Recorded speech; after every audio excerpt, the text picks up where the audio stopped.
Hey guys, welcome to Jen's Creativity Corner. Today's video is on a simple DIY fun for kids with color matching and hand-eye coordination. So let me just show you the basics.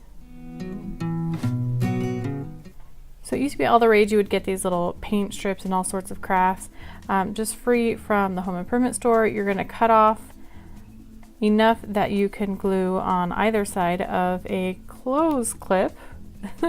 The clothesline, there's got to be another word, but the little clips here, and you just glue it on there and then they can match it. Now I got all sorts of different colors, and the thing with that though is you have to have a lot of the clips, but just some simple glue, and it's kind of a fun matching activity. It can actually be pretty tricky determining the differences in color, so maybe not for the super young kids, but as you can see here, kind of dig out and get the clips for all of the shades within this strip. And there you go. So lots of fun colors, lots of matching.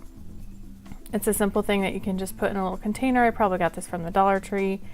And I hope you guys enjoyed this video. If you're interested in more DIY educational things for kids, then check out my playlist down below. And I hope to see you next time. Make sure to subscribe, give this a thumbs up, and comment down below your favorite color. I'd love to hear it. Have a great day. Bye.